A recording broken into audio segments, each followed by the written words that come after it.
සුබෝදෑසනක් ඔබ හැම කෙනෙක්ටම දෙවියන් වහන්සේගේ කරුණාවෙන් අනුග්‍රහයෙන් සහ ඒ ආශිර්වාදයෙන් රැකවරණයෙන් පූර්ණ දවසක් කියලා ප්‍රකාශ කරනවා, සතියක් කියලා ප්‍රකාශ කරනවා. දෙවියන් වහන්සේ යහපත්, දෙවියන් වහන්සේගේ කරුණාව අප සමගයි. ආමෙන්. යේසුස් වහන්සේට කියපු තවත් එක්තරා නමක් තමයි එම්මානුවෙල්. එම්මානුවෙල් කියන්නේ දෙවියන් වහන්සේ අප සමගයි. දෙවියන් වහන්සේ කොච්චර අපට සමීපද කියනවා නම් උන්වහන්සේ දැන් ඔබ තුලයි මා තුලයි. ආමෙන්. අපිට ආය අමුතුවෙන් දෙවියන් වහන්සේට ලං වෙන්න දෙයක් නැහැ. ඒතරම් දෙවියන් වහන්සේ අපට කිට්ටු වෙලා තියෙන්නේ. මීට වඩා කිට්ටු වෙන්න දෙයක් නැහැ. ආමෙන්. කිට්ටු වෙන්න පුළුවන් උපරිම, ලං වෙන්න පුළුවන් උපරිම දෙවියන් වහන්සේ අපට ලං වෙලා තිබෙනවා. උන්වහන්සේ ආත්මාකාරයෙන් අපි තුලට වැවිත් තියෙනවා. අපිව උන්වහන්සේ තුලට ගෙනත් තිබෙනවා. ඒ නිසා මේ ජීවිතේ හරීම පහසුවෙන් යන්න ඕන එකක්. නමුත් අපි දකිනවා අපි ගොඩක් වෙලාවට අපේ ජීවිත තුල අපි බොහෝ අරගලවලට හිර වෙලා, අපි බොහෝ ප්‍රශ්න වලට හිර වෙලා, අපි ජීවිතේ එකම තැන කැරගෙන ගතිය අපි හැමෝගෙම ජීවිතවල තියෙනවා. හරි, ගොඩක් වෙලාවට කිතුණුවා එකම තැන කැරකෙනවා. එකම තැන කැරකෙනවා. අර ඊශ්‍රායල් සෙනග කාන්තාරයේ අවුරුදු 40 ගාණක් කැරකුණා වගේ කිතුණුවා වර්තමානයේ එකම තැන කැරකෙනවා. ඒ කියන්නේ ඔව් අතරමැද කලාපයක ජීවත් වෙන්නේ අපි. අපි හැමෝම අපි එතනින් එහාට යන්න ඕනේ. නේ? අර මිශ්‍රයෙන් එළියට ආවා. නමුත් පොරොන්දු දේශයට යන්න බැරිව ඔවුන් අතරමැද ඊටමත් කාන්තාර ගමන් කරා. වර්තමානයේ අපි පොරොන්දුව අපි අත්පත් කරගෙන තියෙන්නේ. අපේ පොරොන්දු දේශයේ යේසුස් වහන්සේ. ආමේන්. ඒතකොට අපි ඒක තුලින්, නමුත් ඒක තුලත් අපි ඒ ජයග්‍රහණයට ගලා නොවන ගතියක් තියෙනවා. ඉතින් ඒකට එක්තරා හේතුවක් සුද්ධාත්මයන් වහන්සේ මගේ මනසේ තිබුවා. අද සභාවට අමතක වෙමින් යන දෙයක් තමයි මේ දේව බය කියන එක. ආමේන්. දේව බය නැත්නම් දෙවියන් වහන්සේව ගෞරවයටපත් කිරීම.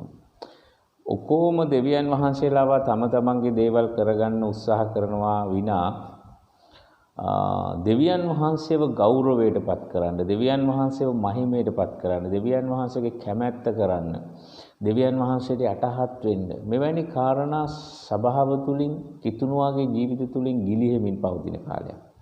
ගොඩක් වෙලාවට අර දෙවියන් වහන්සේ හරහා මේ තරඟකාරී ලෝකයේ ජය ගන්න දෙවියන් වහන්සේව උපයෝගී කරගන්න උත්සාහ කරනවා මිසක් දෙවියන් වහන්සේට යටහත් වෙන්න, දෙවියන් වහන්සේට ගෞරව කරන්න ගොඩක් අයට තේරෙන්නේ අපි අපේ ජීවිතවලින් දෙවියන් වහන්සේට ගෞරවයක් යනවා නම් තමයි නැවත ඒ ගෞරවයෙන් අපිව එසවෙන්නේ. ආමෙන්. ඒක මම ඔබට මේ පණිවිඩයේ අවසානයේදී මඟ පෙන්වනවා. ඒ නිසා මේ දේව ගරුබිය නැත්නම් දෙවියන් වහන්සේ තමන්ගේ ගෞරවය ගැන ගොඩක් හිතනවා. උන්වහන්සේ අපිව තෝරගත්තේ තමන්ගේ පුත්‍රයව පූජා කරලා අපි මේ තැනට ගෙනාවේ උන්වහන්සේව ගෞරවයටපත් කරන්න. දේව වචනේ කියන උන්වහන්සේගේ උත්කෘෂ්ඨතාවයන් අපි තුලින් ප්‍රකාශ කරන්න.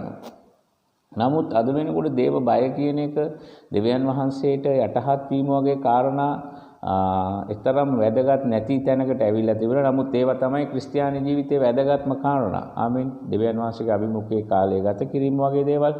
හොඳයි, අපි දෙවියන් වහන්සේගේ වචනයෙන් බලමු. මගේ මාතෘකාව දේව ගරුබිය. ආමෙන්. අපි පළමුව හඳුන්වීමට අපි බලමු රෝම පොතේ පළවෙනි පරිච්ඡේදයේ 18 වෙනි පදයේ සිට 23 වෙනි පදයේ දක්වා. ඒ ස්ථානයේ මේ ආකාරව කියනවා. මම කියවන්නම්, ඔබත් බලා ගන්න, ලියා ගන්න. පසුව ඔබ මේ දේව වචනය කියවන්න. මක්නිසාද සත්‍ය අධර්මිෂ්ඨකමින් වළක්වන්නා වූ මිනිස්යන්ගේ සියලු අභක්තියටද අධර්මිෂ්ඨකමටද විරුද්ධව දෙවියන් වහන්සේගේ උදහස ස්වර්ගයෙන් එළිදරව් වී තිබේ. මක්නිසාද දෙවියන් වහන්සේ ගැන දැනගන්න පුළුවන් දේ ඔවුන් තුල ප්‍රකාශව තිබේ. කුමක් හේින්ද දෙවියන් වහන්සේ එය ඔවුන්ට ප්‍රකාශ කළසේක. මක්නිසාද ලෝකය මැවූ තැන් පටන් දෙවියන් වහන්සේගේ අදෘශ්‍යමාන දේවන උන්වහන්සේගේ සදාකාලික බලය හා දෙවිකම මවන ලද දේවලින් තේරුම් ගොස් පැහැදිලි ලෙස පෙනී යන්නේය. එබැවින් ඔහු නිරුත්තරව සිටිති. මක්නිසාද ඔහු දෙවියන් වහන්සේ ඇඳිනගෙනත් උන්වහන්සේට දෙවියන් වහන්සේ මෙන් ගෞරවයවත් ස්තුතියවත් නොකොට තමන්ගේ විතර්ක වලින් නිරර්ථක බවට පැමුණුනෝය. ඔවුන්ගේ අඥාන සිද්ධ අඳුරු විය. තුමූම ප්‍රඥාවන්තයෝයි කියමින් ඔහු අඥානයෝව ජරාවට නොපැමිණෙන්නා වූ දෙවියන් වහන්සේගේ මහිමය ජරාවට පැමිණෙන්නා වූ මනුෂ්‍යයාගේද පක්ෂීන් හා සිව්පාවුන්ගේද බඩගා යන ජාතීන්ගේද රූපවලට සමාන වන ලෙස මාරු කළේ. මේ සමස්ත ලෝකය ගැන මේ කතා කරන්නේ. මේ ලෝකය පිළිබඳව කියනවා මේ ලෝකෙ මිනිස්සු දෙවියන් වහන්සේව දැනත් දෙවියන් වහන්සේට දෙවියන් වහන්සේගේ ඒ ගෞරවයවත් ස්තුතියවත් දෙන්නේ නැහැ කියලා. කොහොමද ඕනම කෙනෙක්ට තේරෙන්නේ දෙවියන් වහන්සේ පිළිබඳව ඒ මැවිල්ල හරහා? ඔබ මේ ගස්කොළන් මේ මුළු මැවිල්ල ඔබ අවබෝධ කරගත්තොත් ඔබ දන්නවා අපිට තේරෙනවා මේ අපි කියන්නේ ඒකට ස්වභාව ධර්මය කියලා. ස්වභාව ධර්මය මේකට නිර්මාණකාරයෙක් ඉන්න. අපි හැමෝටම තේරෙනවා අහස පොළොව දියඇලි මේ සියල්ල බලනකොට අපි හැමෝටම දැනෙනවා මේ දෙවි කෙනෙක් ඉන්නවා කියලා. මේ නිර්මාණකරුවෙක් ඉන්නවා කියලා. හැබැයි මිනිස්සු එහෙම දැනත් ඒ දෙවියන් වහන්සේට හිමි ගෞරවය සහ ස්තුතිය උන්වහන්සේට දෙන්නේ නැතිව ඔවුන්ගේ තර්ක විතර්ක වලින් මොනවද කරලා තියෙන්නේ? මේ ජරාවට නොපැමිණෙන්නා වූ දෙවියන් වහන්සේගේ මහිමය මේ බඩගා යන සත්තු මිනිස්සුන්ගේ ස්වරූපයට මාරු කරා. ඒ කොහොමද? ඔවුන් මැවුම් කරුවාවට নমස්කාර කරනවා වෙනුවට නැත්නම් මැවුම් කරුවාට ගෞරව කරනවා වෙනුවට ස්තුති කරනවා වෙනුවට මැවිල්ලට নমස්කාර කරන්නට. ආමෙන්. මැවුම් කරුවාව පැත්තකට තියලා මැවිල්ලට নমස්කාර කරා. කොහොමද? සත්තුන්ට වැන්දා, ගස්කොළන් වලට වැන්දා. ඒ ගෞරවය යන්න ඕනේ දෙවියන් වහන්සේට. ඒ ස්තුතිය යන්න ඕනේ දෙවියන් වහන්සේට. ඔවුන් ඉරට වැන්දා, සඳට වැන්දා. සහ මිනිස්යුන්ගේ විවිධාකාර මිනිසුන්ගේ ස්වરૂපයට දේවත්වය ආරූඪ කරලා දෙවියන් වහන්සේගේ මහිමය ඔවුන් අගෞරවයට පත් කර තිබෙනවා. මේක සමස්ත ලෝකය දෙවියන් වහන්සේව අගෞරවයට පත් කර තිබෙන පිළිබඳව මම ඔබට කතා කරේ. ආමෙන්. ඒ වගේම වර්තමානයේ වෙනකොට කිතුණුවා දැන් මේ සියල්ල දන්නවා දෙවියන් වහන්සේව දන්නවා උන්වහන්සේගේ පුත්‍ර වූ ගැලවුම්කාරයා වන යේසුස් ක්‍රිස්තුස් වහන්සේව දන්නවා සුද්ධාත්මයන් වහන්සේව දන්නවා දේව වචනය තියෙනවා මේ ඔක්කොම තියෙද්දි දැන් අර මිනිස්සු යම්කිසි දැනුවත්කමක් වගේම නොදැනුවත්කමක් මැවිල් කාටවත් කියන්න බෑ මම දෙවියන් වහන්සේව දන්නේ නැහැ කියලා මොකද මැවිල්ල දිහා බැලුවාම ඕනම කෙනෙකුට තේරෙනවා මේකට නිර්මාණකරුවෙක් ඉන්නවා කියලා. ආමෙන්. ඕනම මිනිසෙකුට තේරෙනවා. ඔබට බලන්න ඔබ වනාන්තරයකට අපි කියමු ලංකාවේ නම් නුවරඑළිය වගේ ප්‍රදේශයකට විවිධාකාර ප්‍රදේශවල දියඇලි දැක්කාම ඔබට දැනෙන හැඟීම ඔබ ඒක කියනවා ස්වභාව ධර්මය කියලා. ඒ ස්වභාව ධර්මය නෙමෙයි. ඒ ඔබට දැනෙන්නේ දෙවියන් වහන්සේගේ මැවිල්ල තුල තිබෙන දෙවියන් වහන්සේගේ මහිමය. දෙවියන් වහන්සේගේ වැඩ සිටීම මැවිල්ල තුල. ආමෙන්. ඉතින් ඒක මිනිස්සු නොදැනුවත්ව කරා. දැනගෙන යම් කිසි ප්‍රමාණයකට නොදැනුවත්ද. දැන් අපි කිතුණුව ලෙස අපි දෙවියන් වහන්සේව හොඳ ආකාරයෙන් දන්න. උන්වහන්සේ අපේ පියාණන් වහන්සේ. උන්වහන්සේගේ පුත්‍ර වූ යේසුස් වහන්සේ අපි උදෙසා කුරුසේ පූජා වෙලා. උන්වහන්සේගේ ශුද්ධාත්මයන් වහන්සේව අපිට දීලා. උන්වහන්සේගේ වචනේ අපිට දීලා උන්වහන්සේගේ සභාව අපිට දීලා අද සියල්ල දන්නවා අපි. අපි කාටවත් කියන්න බෑ මම දන්නේ නැහැ කියලා. ආමෙන්. අපි දන්නවා. අද දැනත් අපි දෙවියන් වහන්සේට හිමි ගෞරවයවත් ස්තුතියවත් උන්වහන්සේට නොදී අපි උන්වහන්සේට කිසි බියක් නැතුව අපි අපේ ජීවිතය ඉදිරියට අරගෙන යන්න හදනවා. ඒකෙන් වෙලා තියෙන්නේ අපි යම් කිසි තද බල අරගල වලට මුහුණ දීලා තිබෙනවා. ආමෙන්. මම ඔබට පෙන්නන්නම් කොහොමද දෙවියන් වහන්සේව ගෞරවයට අපිට පත් කරන්න පුළුවන් සහ අපි ගෞරවයට පත් නොකරන්නේ කොහොමද කියලා. කරුණු හතරක් මම ඉතාමත් කෙටියෙන් ඔබ සමග බෙදා ගන්න උත්සාහ කරනවා මේ කෙටි විනාඩි 30ක් වගේ කාලය තුල. දැන් මේකෙන් යම් කිසි කාලයක් ගිහිල්ලා අපි පළවෙනි කාරණාව බලමු. කොහොමද මිනිස්සු දෙවියන් වහන්සේට ගෞරව දක්වන්නේ සහ ගෞරව නොදක්වන්නේ? දෙකම එකේ තියෙන්නේ දෙපැත්ත. එකම කාසියේ දෙපැත්ත. ආමෙන්. අපි පළවෙනිට පෙරලා ගමු අපේ බයිබලයේ යොහාන් පොතේ 15 වෙනි පරිච්ඡේදයට. යොහාන් සුභාරංචියේ 15 වෙනි පරිච්ඡේදයට අපි පෙරලා ගමු. යොහාන් සුභාරංචියේ 15 වෙනි පරිච්ඡේදයේ පද දෙකක් මම ඔබට කියවන්නම්. ඒ ස්ථානයේ මෙන්න මේ ආකාරව කියනවා. නුඹලා මා තුලේ පවතිනෝ නම් මාගේ වචනය නුඹලා තුලේ පවතී නම් නුඹලා කැමති දෙයක් ඉල්ලන්න එවිට නුඹලාට ලැබේ. මාගේ පියාණන් වහන්සේට ගෞරව ලැබෙන්නේ නුඹලා විසින් බොහෝ ඵල දැරීමෙන්ය. මෙසේ නුඹලා මාගේ ගෝලයෝ වන්නෝය. මේ යෝහන් සුභාරංචි 15 වෙනි පරිච්ඡේදයේ යේසුස් වහන්සේ කියනවා පියාණන් වහන්සේ ගොවියා, උන්වහන්සේ මිදිවැල, අපි උන්වහන්සේගේ මිදිවැලේ අතු. එතකොට අතු වල වගකීම තමයි ඵල දැරීම. ආමෙන්. ඵල දැරීම. යේසුස් වහන්සේ කියනවා උඹලා මා තුල පවතිනවා නම්, උඹලා මාගේ වචනේ නුඹලා තුල පවතිනවා නම් කැමැති දෙයක් ඉල්ලපල්ලා, ඒක නුඹලාට ලැබෙනවා. ඊළඟට කියනවා මොකද එහෙම උන්වහන්සේ අපිට දේවල් කරන්නේ? මාගේ පියාණන් වහන්සේට ගෞරව ලැබෙන්නේ නුඹලා විසින් බොහෝ ඵල දැරීමෙන්නේ. ආමෙන්. පියාණන් වහන්සේට ගෞරවය ගේන්න නම් අපි ඵල දරන ජීවිතයක් ගත කරන්න ඕනේ. අපි ඵල දරන්න ඕනේ. ආමෙන්. අපි ඵල දරන්න ඕනේ. අද සබාව බොහෝ වෙලාවට අපි අපේ ජීවිතවල පවා ඒ ඵල දැරීම සිදු වෙන්නේ නැහැ. අපි හැම කෙනෙක්ම මම පොදුවේ කතා කරන්නේ අපි හැමෝම අපේ ජීවිතය ඇතුලේ මේ ඵල දැරීම කෙරේ අවධානය දෙන්න ඕනේ. ආමෙන්. දැන් පියාණන් වහන්සේ ගොවියා, යේසුස් වහන්සේ මිදිවැල සමාන කරනවා. අපි උන්වහන්සේගේ මිදිවැලේ අතු. එතකොට හොඳ ගොවියෙක්, හොඳම ලෝකේ තියෙන හොඳම මිදි වර්ගයේ මිදිවැල. එතකොට අපි ඒකට සම්බන්ධ වෙලා ඉන්න අතු. එතකොට අතු වලින් තමයි ගොවියාගේ වැලේ මහිමය ප්‍රකාශ වෙන්නේ. මොකද අතු වල තමයි ඵල හටගන්නේ. ආමෙන්. එතකොට අපි ඵල නොදැරීම දෙවියන් වහන්සේව අගෞරවයට පත් කිරීමක්. ගහක ගෙඩියෙන් නැති වෙනකොට ඒක ගොවියාගේ ගෞරවය පිළිබඳ ප්‍රශ්නයක්. මම හිතනවා ඔබට තේරෙනවා ඇති කියලා. ආමෙන්. හලලූයා. දැන් අපි තේරුම් ගන්න ඕනේ අපි ඵල දරන්න ඕනේ කියන එක. දැන් අද අපි ඵල දැරීම මේක ඇත්තටම අපේ චරිතය, අපේ දියුණුව, මේ ඵල දැරීම කියනකොට අපේ චරිතවත්භාවය, අපේ දියුණුව, අපේ ඉස්සරහට යාම අද බොහෝ කිතුණුව එකම ස්ථානයේ, එකම තලයක් ඇතුලේ, එකම තැන කරගෙනවා. ඇයි? ඔවුන් ඵල දරන්නේ. ඔවුන් ඵල දරන්නේ. ඵල දරන්නේ නැහැ කියන්නේ ඔවුන් වෙනස් වෙන්නේ නැහැ. ඵල දරනකොට අත්යේ ස්වභාවය වෙනස් වෙනවා. අත්තක ස්වභාවය වෙනස් නොවි ඵල දරන්න බෑ. ඒතකොට කිතුණුවෙක්ගේ සාර්ථකත්වය, කිතුණුවෙක් ලෙස ඔබ සාර්ථක ජීවිතයක් ගත කරන්න ඕනේ. ඔබ සාර්ථක පෞල් ජීවිතයක් ගත කරන්න ඕනේ. ඔබ සාර්ථක ආර්ථික කළමනාකරුවෙක් වෙන්න ඕනේ. ඔබ නිරෝගීමත් ජීවිතයක් ගත කරන්න ඕනේ. ආමෙන්. ඔබ නිකන් ඔහේ ඉන්න බෑ. මොකද අපි එහෙම නිකන් ඔහේ එකිනෙක කෙනාගෙන් යැපෙමින් අපි නිකන් දවස කාලය නාස්ති කරමින් අපි වෙනස් නොවෙනස්ව නැත්නම් වෙනස් නොවි ජීවත් වෙන එක දෙවියන් වහන්සේට අගෞරවයක්. ආමෙන්. දෙවියන් වහන්සේට අගෞරවයක්. එතකොට උන්වහන්සේට අගෞරව ගෙනල්ලා ඔබට සාර්ථක වෙන්න බෑ. දැන් කෙනෙක් හිතන්න පුළුවන් දෙවියන් වහන්සේගේ අනුග්‍රහය මට තියෙනවා, මම නව ගිවිසුමේ කිතුණුවෙක්. ඔව් අපි නව ගිවිසුමේ කිතුණු. ඒ නිසා තමයි මම කිව්වේ දැන් අපි අර ඈත නැහැ අපිට දෙවියන් වහන්සේ, උන්වහන්සේ ගෝවියා, යේසුස් වහන්සේ අපි අතු.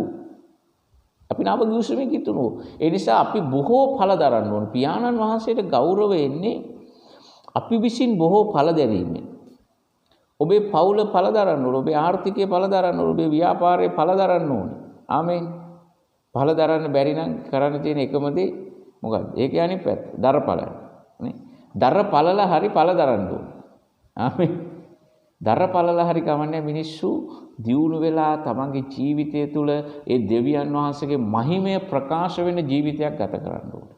අද බොහෝ දෙනෙක් දෙවියන් වහන්සේට මහිමය ගේන්නේ නැහැ. ඒක තුළ දෙවියන් වහන්සේට කිසි බයක් නැහැ. අගෞරවනීය ජීවිත ගත කරමින් සිටිනවා. ඒක දේව කැමැත්ත නෙමෙයි. ඒක පළවෙනි කාරණාව. ඊළඟ කාරණාවට අපි යමු. යූත් පොතේ කොහොමද අද මිනිස්සු දෙවියන් වහන්සේට අගෞරව කරන්නේ? එකක් ඵල නොදැරීමෙන්. අපි පෙරලා ගමු අපේ බයිබලයේ යූත් පොත. එළිදරව් පොතට කලින් පොත. එක පරිච්ඡේදයයි තියෙන්නේ. යූත් පොතේ පද කීපයක් මම ඔබ සමග බෙදා ගන්න යනවා. යූත් පොතේ 8 ඉඳන් 10 දක්වා. 8 වෙනි පදයේ සිට 10 වෙනි පදයේ දක්වා. එහෙත් ඒ ආකාරයෙන්ම මොහු තමන්ගේ නිස්සාර හීන දැක්වීම වලදී මාංශය කිලුටු කර ගනිති. අධිපතිකම සුළු කරති. උත්තමයන්ට නින්දා කරති. නමුත් අග්‍රදේව දූතයා වූ මිකාኤල් යක්ෂයා සමග පොරබදන අතර මෝසෙස්ගේ මිනිය ගැන විවාද කරද්දී නින්දිත වූ විනිශ්චයක් ඔහුට විරුද්ධව කරන්නට බය වී ස්වාමින් වහන්සේ නුඹට තරවටු කරන සේක්වායි කීවේය. නමුත් මොහු තමුන් නොදන්නා කොයි දෙයටත් නින්දා කරති. නුවණ නැති තිරිසනුන් ලෙස ජම්ම ගතියෙන් ඔවුන්ට තේරෙන මේ දේවලින් තුමූම විනාශ කරනු ලබන්නේය. දැන් ඊළඟ කාරණාව තමයි අද බොහෝ අය දේව බයක් නැහැ. ඒගොල්ලෝ යාඥා කරනවා කම් පැලෙන්න යාඥා කරනවා. හරි බයිබල් පද නිකන් ඔක්කොම දන්නවා. හැබැයි ඊළඟ කාරණාව මම ඔබට කියන්නම්. මිනිස්සු බය නැහැ දෙවියන් වහන්සේට. ඒ තමයි විවේචනය. අද මිනිස්සු බය නැතුව දේව රාජ්‍යයේ කාරණා විවේචනය කරනවා. අද මිනිස්සු බය නැතුව සභාව විවේචනය කරනවා. අද මිනිස්සු බය නැතුව ගෙවල් ඇතුලේ දේව දාස්යන්ව විවේචනය කරනවා. අද මිනිස්සු කිසි බයක් නැතුව දෙවියන් වහන්සේගේ කාරණා ගැන කතා කරනවා. අධිපතිකම් සුළු කරනවා. මෙතන කියන ඔහු නොදන්නා කොයි දෙයකටත් මොනවාද? නැවතත් මම 8 වෙනි පදයේ කියන්නම්. ඒත් ඒ ආකාරයෙන් මොහු තමුන්ගේ නිස්සාර හීන දැක්වීම වලදී මාංශය කිලුටු කරගනිති. අධිපතිකම සුළු කරති. උත්තමයන්ට නිඳා කරති. නින්දාව.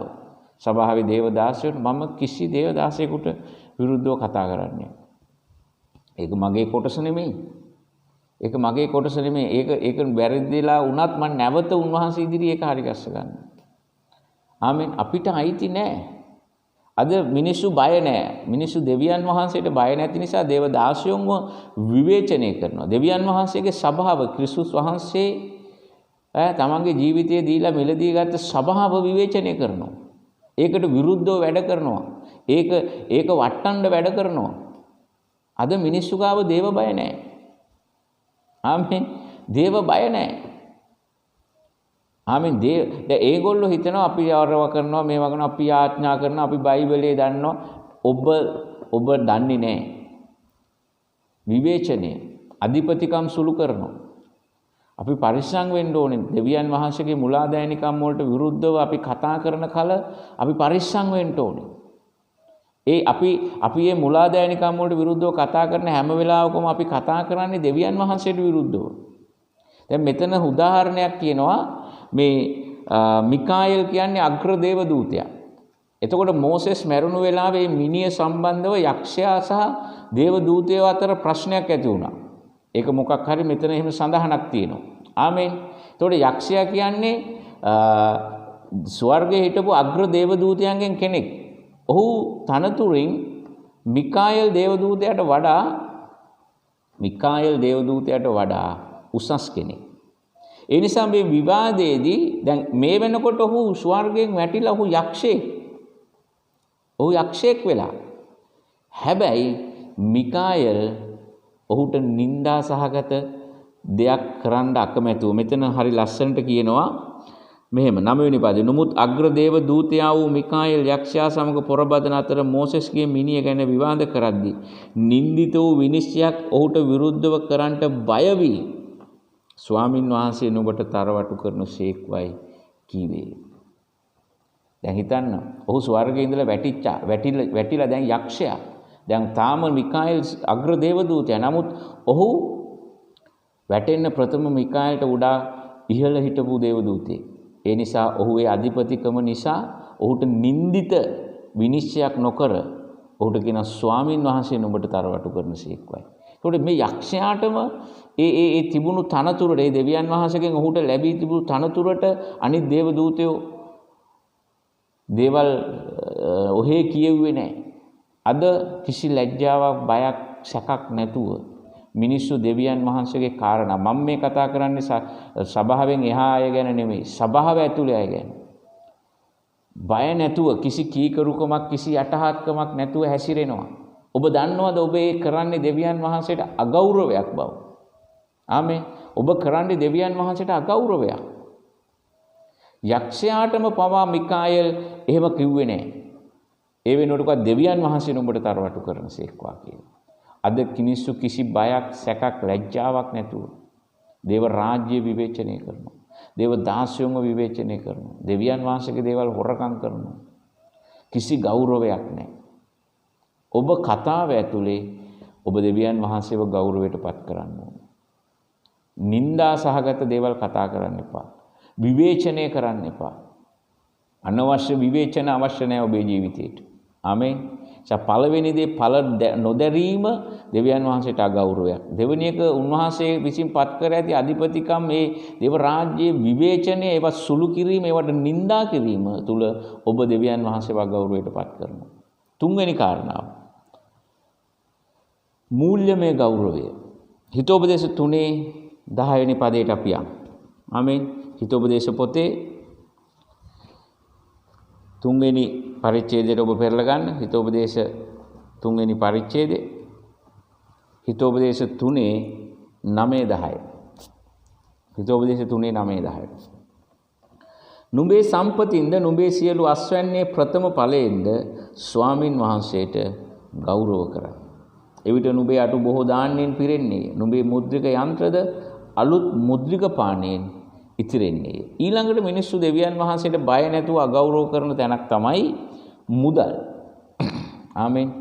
දැන් මේ ස්ථානයේ කියන නුඹේ සම්පතින්ද නුඹේ සියලු අස්වැන්නේ ප්‍රථම ඵලයෙන්ද ස්වාමින් වහන්සේට ගෞරව කරන්න. ඒ කියන්නේ නුඹේ සියලු අස්වැන්නේ මුදල් නැත්තම් ඒ සම්පතේ මුල් කොටස හොඳම කොටසේ දෙවියන් වහන්සේට පූජා කරලා දෙවියන් වහන්සේට ගෞරව කරන්න කියලා. ආමෙන්. දෙවියන් වහන්සේට ගෞරව කරන්න. මේ දේව වචනේ තියෙන දේවල් මම ඔබට උගන්වන්නේ. හරි. දෙවියන් වහන්සේට ගෞරව කරන්න කියලා.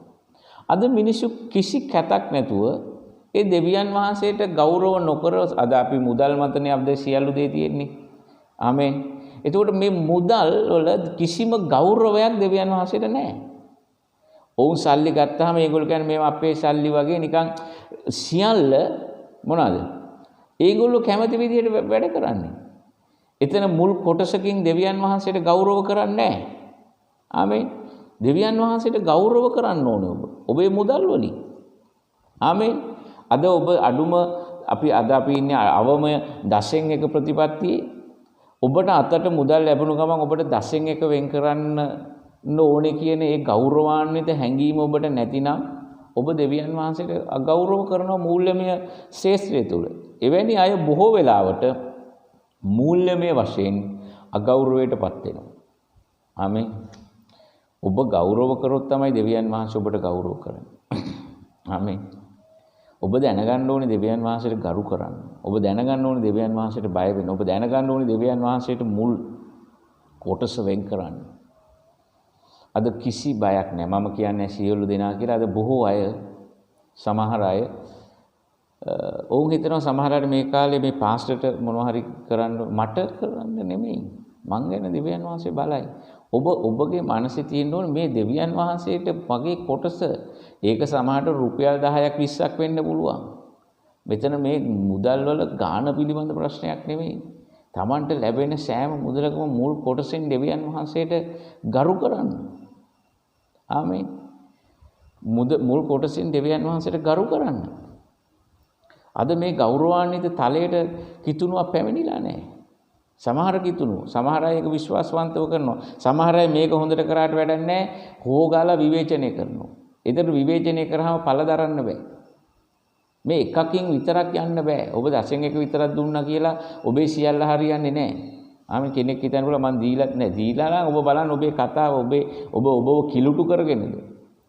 ඔබ පළදරලාද ඔබ වර්ධනය වෙලාද ඔබේ ජීවිතේ එදා තිබුණ නැති ගුණාංග චරිත ලක්ෂණ දෙවියන් වහන්සේගේ වචනය කියන තලයන් ඔබ ඔබේ ජීවිතය තුළ ගොඩනගාගෙනද? එහෙම නැත්නම් දෙවියන් වහන්සේ අගෞරවයටපත් වෙන අපි කෙරෙහි. ආමේන්. උන්වහන්සේට නෙමෙයි මේ කිසි දෙයක බලපෑම නැවතත් අපිටමයි. මම ඒක ඔබට අවසාන කොටසේදී පෙන්නන්නම්. අද මිනිස්සු බය නැතුව දෙවියන් වහන්සේගේ දේවල් සොරකම් කරනවා. ආමේන්. මලාගි පොතේ කියනවා හරි ලස්සන දෙයක්. හරි.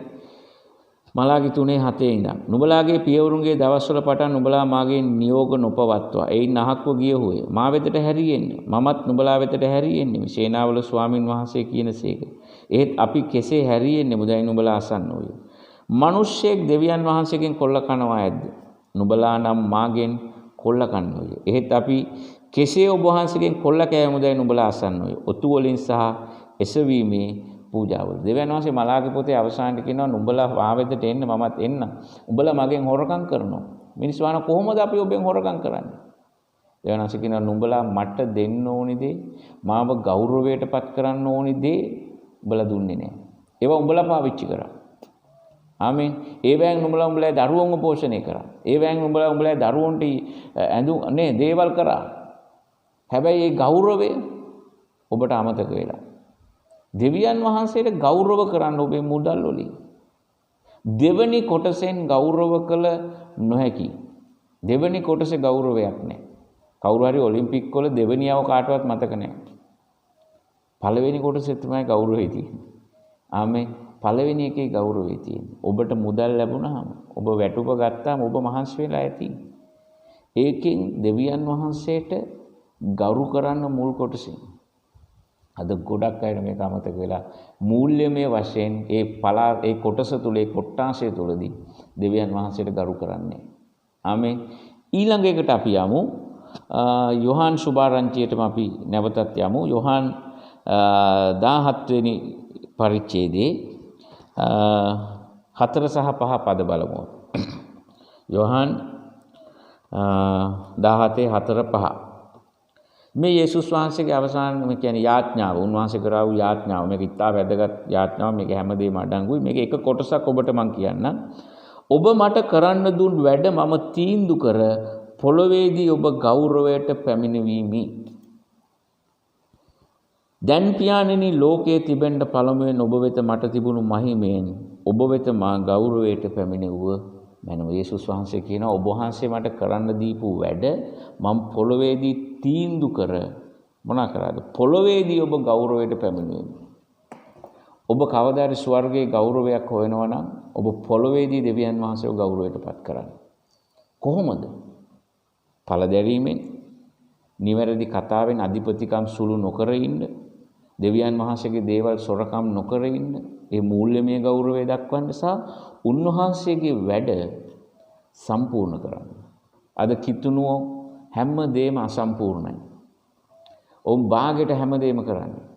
ඔවුන් හැමතිස්සෙම නොසැලකිලිමත්. දෙවියන් වහන්සේ ඉන්නවනේ කියලා එකක් කරනවා, ඒක අතාරිනවා, අනිත්‍යයක් කරනවා, අතාරිනවා, සමහරට මුකුත් නොකර ඉන්නවා. ආමෙන්. බයිබලයේ යේසුස් වහන්සේ මං හරි ආසයි මේ වචනෙට. ඔබ වහන්සේ මට කරන්න දුන්න වැඩ මම පොළොවේදී තීන්දුව කර ඔබව ගෞරවයටපත් කරා. ඔබ බාගෙට කරන කිසි දෙයකින් දෙවියන් වහන්සේ ගෞරවයටපත් වෙන්නේ. ආමෙන්. උන්වහන්සේ සම්පූර්ණකමේ දෙවියන් වහන්සේ. උන්වහන්සේ දේවල් සම්පූර්ණ කරන්නා වූ දෙවියන් වහන්සේ. එසා උන්වහන්සේ බලාපොරොත්තු වෙනවා අපිත් අපේ ජීවිතය ඇතුලේ අපි ආරම්භ කරන දේවල් නිසියාකාරව අවසන් කරා කියලා. සමහරට ඔබට හොඳට පටන් ගන්න බැරි වෙයි. හැබැයි ඔබ හොඳට අවසන් කරන්න. ගොඩක් අය හොඳට පටන් ගන්නවා. නමුත් අන්තිමේ බොහොම නරකයි. ඔබ තීන්දුව කරන්න. යමක් තීන්දුව ගන්න. යේසුස් වහන්සේ කුරුසයේදී කියනවා තීන්දුවයි. ඒ කියන්නේ උන්වහන්සේ කියන මම ආපු වැඩේ මං සම්පූර්ණ කරා. ඒකෙන් අදහස් කරන්නේ හැම කුඩා දෙයක් ගැනම සැලකිලිමත් වෙලා දෙයක් සම්පූර්ණ කරන්න. අද මිනිස්සු ක්‍රිස්තියානිකාරයෝ නොසැලකිලිමත් ජීවිත ගත කරන්නේ. දෙවියන් වහන්සේ ඉන්නවා, දෙයියෝ ඉන්නවා කියලා කිසි පිළිවෙලක් නැහැ. නෑ. ඔබ කරන වැඩෙන් දෙවියන් වහන්සේ ගෞරවයටපත් වෙනවා. ඒක ඔබගේ අතුගානක ඉඳන් ඕනම කුඩා දෙයක් පවා ඔබ දෙවියන් බයිබලයේ කියන ඔබ කරන සියල්ල දෙවියන් වහන්සේට මෙන් සිතෙන් කරන්න. අන්න ගෞරවේ. අද නිකන් උහේ කරලා දානවා. ඔබ කෑම උයනවද, ගේ හදනවද, ඇඳුමක් මහනවද, ඔබ කරන සියල්ල. මෙතනදී යේසුස් වහන්සේගේ වැඩේ වෙනයි, අපේ වැඩේ වෙනයි. කරන සියල්ල විශිෂ්ටත්වයෙන් කරන්න. ලෝකේ කාටවත් නැති දෙයක් අපි ගාමක තිබෙන ඒ තමයි දෙවියන් වහන්සේගේ ආත්මයන් වහන්සේ. උන්වහන්සේ අපිට උදව් කරන විශිෂ්ටත්වයෙන් වැඩ කරන්න. ආමෙන්. විශිෂ්ටත්වයෙන් වැඩ කරන්න. විශිෂ්ට ලෙස නිමා කරන්න. හොඳ නිමා කරන්නෙක් වෙන්න. හොඳ නිමා කරන්නෙක් වෙන්න. බයිබලයේ මං හරියට උන්වහන්සේ කියන ඔබ වහන්සේ මට කරන්න දුන් වැඩ පොළොවේදී තීන්දුව කර මම ඔබව ගෞරවයටපත් කරා. ඒ නිසා ඔබ වහන්සේ දැන් මාව ගෞරවයටපත් කරන්න. ඔබ දෙවියන් වහන්සේව ගෞරවයටපත් කරන්න. උන්වහන්සේ ඔබව ගෞරවයටපත් කරන්න යනවා. ඔබේ ගෞරවයේ මහිමය උන්වහන්සේ වැඩි කරන්න යනවා. සදේව බය ඇතුව ඔබේ ජීවිතය ඉස්සරහට ගෙන යන්න. අපි ආත්මා කරමු. ස්වාමීනි ඔබගේ හස්තයේ මේ පණිවිඩය අහන සියලු දෙනා බාරයි. ඔබගේ අධික අනුග්‍රහය තුල ඔබ වහන්සේගේ උපකාරය දෙන්න ගෞරවාන්විත ජීවිත ගත කරමින් ඔබට ගෞරව ගෙනෙන්න. යේසුස් වහන්සේගේ නාමයෙන් ආමේන්. ඔබ හැම කෙනෙකුටම ස්තුතියි. ආමේන්.